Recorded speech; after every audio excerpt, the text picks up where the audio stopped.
Realme C75 এই ফোনটা আমার মনে হয় যে বাংলাদেশের সবথেকে কম দামে আপনাকে ওয়াটারপ্রুফ রেটিং অফার করতেছে। এটা কিন্তু একটা অফিসিয়াল ফোন। এটাকে আমি গত 2 দিন আগে 12 থেকে 14 ঘন্টার মতো পানির নিচে ভিজিয়ে রেখে এটাকে বরফ করে দেখি। এখন পর্যন্ত এই ফোনটা ঠিকঠাক কাজ করতেছে এবং সবকিছুই ভালো রয়েছে।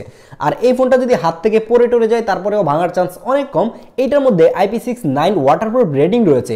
তার মানে চিন্তা করেন যেই রেটিংটা আমরা ফ্ল্যাগশিপ ফোনগুলোতে পেয়ে থাকি, যে ফোনগুলোর প্রাইস লাখ টাকা হয়ে থাকে, সেইটার আইপি রেটিং কিন্তু এই ফোনে পাচ্ছেন, যার কারণে এই ফোনটা এত বেশি সময় ধরেও পানির নিচে থাকে এবং নষ্ট হয় না। বাংলাদেশে এত শীতের মধ্যে রিয়েলমি কি এমন গরম জিনিস রিলিজ করলো, চলুন এটাকে আগে আনবক্স করে দেখা যাক। প্রথমে যদি আপনি বক্সটাকে খুলেন তাহলে প্রথমেই আরেকটা বক্স পেয়ে যাবেন, যেই বক্সের ভিতর কি আছে আমি জানি না, একটু খুলে দেখি। একটা সিম ইজেক্টর পিন রয়েছে এবং এই জায়গায় একটা সিলিকন কেস এবং লেখাপড়ার জন্য কিছু কাগজপত্র, যেগুলো আমাদের জীবনেও লাগে না। তারপরে আমরা পেয়ে যাচ্ছি হচ্ছে এই কিউট ফোনটা। এই কিউট ফোনটা কতটা শক্ত দেখতে চান? আমি বক্স থেকে বের করার আগে এটাকে আমি দিয়ে ফেলে দিই, তারপরে দেখবেন যে এই ফোনটা ভাঙতেছে না। অবশ্যই এই ফোনটা একটা সাউন্ড করছে, মানে ভাঙে নাই, আমি শিওর। তারপরে এটা পাচ্ছেন, আর এর বক্সের মধ্যে একটা 45 ওয়াটের অ্যাডাপ্টার থাকতেছে, যেটা দিয়ে খুবই ফাস্ট এটাকে চার্জ করে ফেলতে পারবেন, এবং একটা USB type A to Type C কেবল পাচ্ছেন। আর কিছুই থাকতেছে না, যা দিছে অনেক বেশি কিছু দিয়ে ফেলেছে। শুরুতে যদি এটা লুকস দেখেন তাহলে দেখবেন যে এটা লুকস কিন্তু অনেক বেশি প্রিমিয়াম লাগতেছিল। ইভেন এটা হাতে নিতেও আমার কাছে মোটামুটি প্রিমিয়ামই মনে হচ্ছিল, যদিও কিনা এটা একদমই প্লাস্টিক বিল্ড একটা ফোন। এটার যে ব্যাক সাইড রয়েছে এবং এর যে ফ্রেমটা রয়েছে সম্পূর্ণটাই প্লাস্টিক, কিন্তু প্লাস্টিক হওয়ার ফলেও কিন্তু এটা খুবই ডিউরেবল। আপনার হাত থেকে যদি পড়ে টরেও যায় তারপরেও ভাঙার চান্স কিন্তু অনেক কম। আর এটা ডিসপ্লেতে প্রোটেকশন হিসেবে থাকছে আর্মর শেলের গ্লাস, যার কারণে এটা হাত থেকে পড়ে গেলে আপনার ডিসপ্লে ভেঙে যাওয়ার চান্সও কিন্তু অনেক কম। আর এটার উপরে কিন্তু বক্সের ভিতর থেকে একটা প্রোটেক্টর লাগানো থাকে, যেটাও দেখলাম যে খুবই শক্তপোক্ত। আপনি যদি এর বটমের দিকে তাকান তাহলে এই জায়গায় একটা মাইক্রোফোন টাইপ সি পোর্ট এবং একটা স্পিকার গ্রিল পাচ্ছেন। এটার মধ্যে কিন্তু স্টেরিও স্পিকার নেই, একটা সিঙ্গেল স্পিকার ইউজ করা হয়েছে। আমার মনে হয় যে এই বাজেটে অ্যাটলিস্ট স্টেরিও স্পিকার ইউজ করা দরকার ছিল। তাছাড়া যদি রাইট সাইডে আসেন তাহলে এই জায়গায় পাওয়ার বাটন এবং ভলিউম রকার পাচ্ছেন। আর পাওয়ার বাটনের মধ্যেই কিন্তু ফিঙ্গারপ্রিন্ট স্ক্যানারটা রয়েছে, যেটাও খুবই ফাস্ট ছিল, খুব বেশি একটা মিস করে না। তাছাড়া এর মধ্যে কিন্তু ফেস লকও থাকছে। নর্মালি ম্যাক্সিমাম ফোনেই নয়েজ ক্যান্সেলেশন মাইকটা টপ সাইডে দেওয়া হয়, বাট এইটা আমি দেখলাম যে ক্যামেরা হাউসের মধ্যে দেওয়া হয়েছে। এখন আমি শিওর না যে এটা কি নয়েজ ক্যান্সেলেশন মাইক কিনা, দেখে আমার কাছে মনে হচ্ছে এটা নয়েজ ক্যান্সেলেশন মাইকই হওয়ার কথা। আমার মনে হয় যে টপ সাইড থেকে ব্যাক সাইডে এটারও বেশি ইফেক্টিভ। আর লেফট সাইডে এর সিম ট্রি রয়েছে, যেখানে আপনি একটা মেমোরি এবং দুইটা সিম ইউজ করতে পারবেন। সামনের দিকে আসলেই দেখতে পাবেন বিশাল বড় একটা ডিসপ্লে। এটা হচ্ছে 6.72 ইঞ্চির একটা ডিসপ্লে, যেখানে আপনি 90 হার্টজের সাপোর্ট পাচ্ছেন। অবভিয়াসলি এটা একটা IPS ডিসপ্লে, কারণ এই বাজেটে যে ফোনগুলো পাওয়া যায় সেগুলোতে IPS ডিসপ্লে থাকে। এটাতে 90 হার্টজ ইউজ করার ফলে এটা ডিসপ্লের স্মুথনেস খুবই ভালো ছিল এবং টাচ রেসপন্সও কিন্তু অনেক ভালো ছিল। ইভেন আমি যখন এটাকে পানির মধ্যে ভিজাচ্ছিলাম, পানি রেখেও দেখলাম যে খুবই ভালোভাবেই কাজ করতেছে, মিসটাচ হচ্ছিল না। দেখা যায় যে নর্মালি অনেক দামি ফোনগুলোর মধ্যেও যদি পানি পড়ে যায় তারপর ওটা ঠিকঠাক কাজ করে না, উল্টাপাল্টা কাজ করে, কিন্তু এইটা তখন পর্যন্ত ঠিকঠাক কাজ করতেছিল।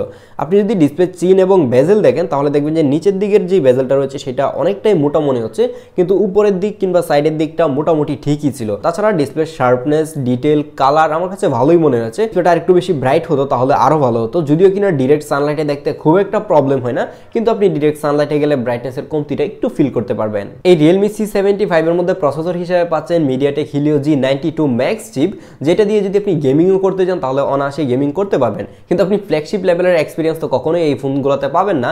আপনি যদি টুকটাক গেমিং করতে চান লাইক পাবজি কিংবা ফ্রি ফায়ারের মতো গেমগুলো, তাহলে এইগুলো ভালোভাবেই চলতেছিল, খুব বেশি একটা ল্যাগ এবং হ্যাং করতেছিল না। তো সেই জায়গায় যদি আপনি রেগুলার লাইফে ইউজ করতে চান লাইক ফেসবুক, ইউটিউব, এই ধরনের অ্যাপগুলো অনায়াসেই চলতেছিল। আমি এটা ইউজ করার ফলে খুব একটা ল্যাগ হ্যাং দেখি নাই, কিন্তু অনেকগুলো অ্যাপ একসাথে যখন রান করা যাচ্ছিল তখন দেখা যাচ্ছিল যে ব্যাকগ্রাউন্ডে যে অ্যাপগুলো থাকে সেগুলো কিল হয়ে যাচ্ছিল। আর আমার হাতে যে ভেরিয়েন্টটা রয়েছে এটা হচ্ছে 8128 ভেরিয়েন্ট, এটা কিন্তু আর একটা 8256 ভেরিয়েন্ট পাওয়া যায়। তো সেক্ষেত্রে আপনি চাইলে কিন্তু 256টাও নিতে পারেন। এই C75 কিন্তু এখন Android 14 রান করছে, আর এটার মধ্যে কিন্তু Realme UI 5.0 থাকতেছে। আপনারা হয়তো সবাই জানেন যে অন্যান্য UI থেকে কিন্তু Realme UI একটু স্মুথ এবং এটার মধ্যে ল্যাগ হ্যাংয়ের দেখাটা একটু কম মিলে। আর এর মধ্যে আমি খুব বেশি একটা অ্যাডও দেখে নাই, কিন্তু যদি আপনি এর ওয়ালপেপারে খেয়াল করেন তাহলে দেখবেন যে এই জায়গায় কিছু অ্যাড আপনি দেখতে পাবেন। এটা নর্মালি বাজেট ফোনে হয়ে থাকে এবং এটার মধ্যেও আছে। তাছাড়া এর UI নিয়ে আমার মনে হয় না যে কারো কোনো ধরনের কমপ্লেন থাকবে, এর UI খুবই ক্লিন ছিল। আপনি যদি শুরু থেকে এটার ক্যামেরা দেখে ভেবে থাকেন এই জায়গায় 3টা ক্যামেরা ইউজ করা হয়েছে, তাহলে আপনি একদমই রং। এটার মধ্যে একটা সিঙ্গেল ক্যামেরা ইউজ করা হয়েছে, যেটা 50 মেগাপিক্সেলের একটা ক্যামেরা, যেই ক্যামেরা দিয়ে আপনি দুইটা ফোকাল লেন্থে ছবি তুলতে পারবেন, 1x এবং 2x। এর পিকচার কোয়ালিটির কথা যদি বলি তাহলে বাজেট অনুযায়ী আমার কাছে ঠিকই মনে হয়েছে, খুব বেশি আহামরি ভালো যে ব্যাপারটা এরকম না। কিন্তু আমার ইচ্ছা ছিল যে এটার মধ্যে যদি একটা আলট্রাওয়াইড দেওয়া হতো তাহলে আরো বেশি ভালো হতো, এবং আমরা এই বাজেটের ফোনগুলো থেকে একটা আলট্রাওয়াইড ক্যামেরা কিন্তু আশা করেই থাকি। আর এর ব্যাক ক্যামেরা দিয়ে সর্বোচ্চ ভিডিও রেকর্ড করতে পারবেন 1080p 30 fps এ। আর এর সেলফি ক্যামেরাতেও কিন্তু একটা 8 মেগাপিক্সেলের ক্যামেরা থাকতেছে, যেটার ছবি নিয়েও আমার মনে হয় না যে কারো কোনো ধরনের কমপ্লেন থাকবে। ছবি খুবই সুন্দর ছিল, ডাইনামিক রেঞ্জ ঠিকঠাক কন্ট্রোল করতে পারতেছিল এবং এক্সপোজারটাও ঠিকঠাক কন্ট্রোল করতে পারতেছিল। কিন্তু সামনের ক্যামেরাটাও মনে হয়েছে যে ফেসটাকে একটু স্মুথ করে দিচ্ছে। আমি বিউটিফিকেশন অফ করে দেখলাম, তারপরেও খুব একটা ডিটেইল রাখতে পারতেছিল না। কিন্তু আপনি সেই ব্যাক ক্যামেরার মতো সেলফি ক্যামেরাতেও কিন্তু স্মুথনেসের যে ইস্যুটা সেটা দেখতে পাবেন। তাছাড়া সেলফি ক্যামেরার পোর্ট্রেট সেলফিগুলো খুবই সুন্দর ছিল। এই ফোনের সাইজ দেখে বুঝতেই পারতেছেন যে এটা খুবই বড়সড় একটা ফোন।